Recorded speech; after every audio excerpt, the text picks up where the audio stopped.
What's up, guys? So it's the morning of day 18, and it's a little late. It's actually getting on noon right now, but I only got about a 7-mile hike ahead of me. It's all uphill, so it'll be a little tough. But I actually had my Sawyer filter freeze one night, and I didn't find out until after a few days of using it that if it freezes, it can compromise the filtering capabilities. So hopefully that didn't mess me up too bad, but I just threw it out, bought a new one, picked up some hand sanitizer. Ran into a couple of really cool dudes yesterday who hooked me up with a bunch of food out of their like 60-pound packs. They were hiking for the weekend, so they were really generous. Let me crash with them for the night, hooked me up with some food, so I'm all resupplied. I got a 7-mile hike to Stecoah Gap shelter, or just Sassafras shelter. So I'm gonna get on the trail and get moving. I like going uphill, so it'll be a good workout. It won't be too hard on my joints. So I've wasted enough time talking to people, being a chatterbox. I'm gonna get on the move, but if you ever get the chance to come to the NOC, the Nantahala Outdoor Center, it's a cool place. So, all right, I'll check in with you guys later.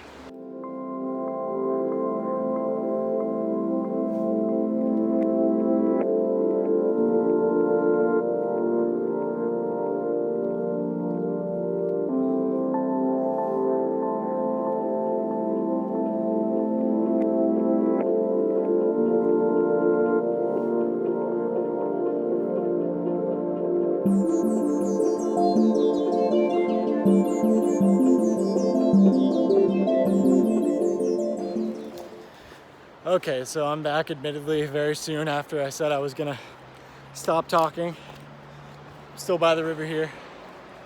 But I keep thinking about these things, and one thing I would like to emphasize with people who are thinking about coming out here and doing this, whether it be this year or next year or sometime down the road, you know, you always hear like, start going northbound, because if you start going southbound, the terrain is incredibly difficult, starting in Maine, going through New Hampshire and downwards from there, which I'm sure is true. But word to the wise, it's not easy starting going northbound. I don't think through hiking is easy in general, but the terrain is rocky, it's rooty, there's a lot of ups and downs. If you get to a ridge, it's like a blessing when you're just hiking on a flat. It's like, oh, thank you, trail gods. And honestly, I think if you're the average person, which I very much consider myself, you know, within this framework of an average person, you know, being that I live a normal life and now I decided to come out here and do this for months on end, do not try to exceed 10 miles a day. Just don't do it. Don't care when you start, who you're with, who feels like being a hero and trying to crush 15 miles a day from the start. If you're with somebody who's doing that, just let them go. Say, I'll see you later, man, or woman, or whoever it is you're with, because it's not worth putting your body through that amount of torture. And I kind of shake my head every time I hear people saying, what date did you start? You know, I mean, it is good to have a frame of reference, but let me switch camera hands here. My arm's getting tired.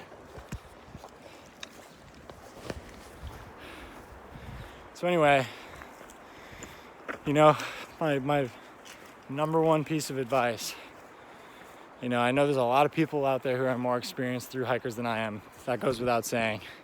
And people who can give you great, solid advice. My advice is, you know, take 25 days to do the first 200 miles, 8 miles a day. That's it. Stop when your body hurts, even just a little. If you got one little ailment that's bothering you, stop. Get some ice. Elevate, stretch. Take care of your body. I've taken 4 0 days so far, and honestly, at first I was kind of embarrassed by it. And it does drain the bank a little bit too, you know, if you want to stay in a motel room. In my instance, I'm by myself. But if you're with someone, hopefully you're of a similar state of mind. But it's not a race, it's endurance. I don't know who's gonna make it to the end and who's not. I wanna make it to the end bad, but I might not make it to the end, you know? But I know that by giving my body time to heal now, and taking the mileage more slowly than I did in the beginning when I was feeling a bit overzealous, I think it's gonna pay off.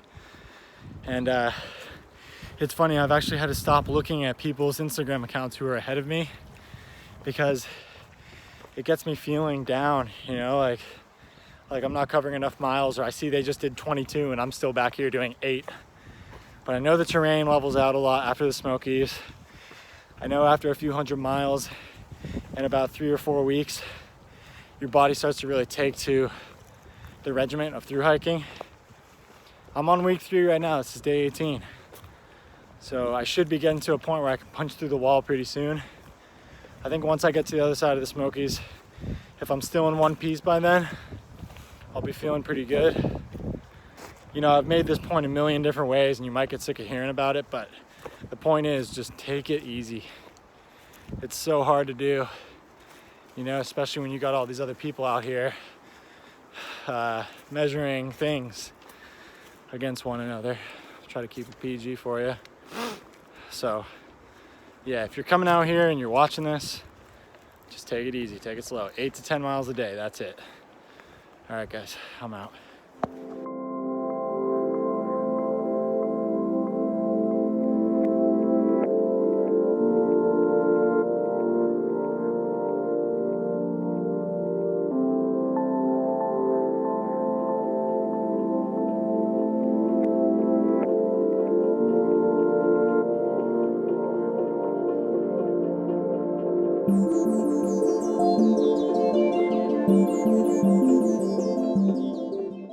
By the way, I'm probably a little over halfway up my climb for the day today, and I feel pretty good. But I just wanted to acknowledge that I think on this day, the 28th of March, I actually feel a little too hot. Like, it's actually warm out in the sun. That is a mark of firsts. I've actually been really enjoying the spring air, the cool spring air. And it's kind of a friendly reminder that it ain't going to be spring forever. And soon it's going to be hot. Of course, I've always said that I'd rather be too warm than too cold, which is true. But it's just something I noticed.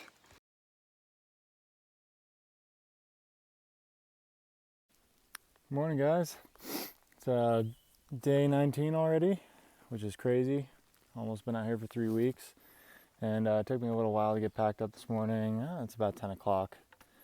Everybody at the shelter and the campgrounds around me is long gone by now. But I only have about a 7-mile day ahead of me, and maybe an 800-foot climb to the top of a bald that I've got up ahead, and then from there it's all downhill. And I'm planning on staying at a place called Cabin at the Woods and running into Robbinsville for a little resupply. Not too big of a hike today. Nothing all that eventful happened last night. Pretty good night's sleep, pretty dry. No storms, nothing like that. So yeah, gonna crank out today and then enjoy a nice accommodation at Cabin at the Woods. Okay, check in with you guys in a little bit.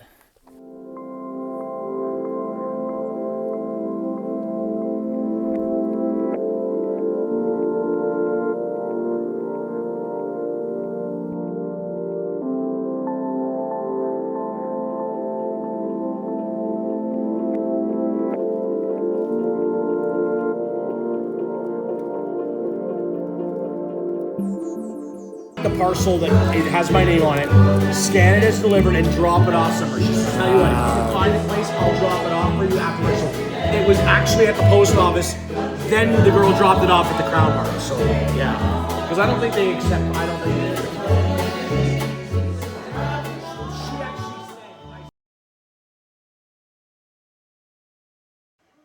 Hey guys, so it's day 20 and I'm taking a 0 day today. It's actually towards the end of the day. It just got dark out. It's supposed to rain tonight, which kind of always helps you reaffirm your feelings about staying off the trail. You're like, oh, it's a good thing I stayed off the trail because all my stuff would get wet. It doesn't really matter, you know, your stuff's gonna get wet at some point anyway. But when I first got here, I was only planning on spending one night and then continuing along the trail. I started taking one rest night, you know, crashing on a bed instead of in a tent in my sleeping bag. But then I stepped on the scale and I realized I'd lost 8 pounds.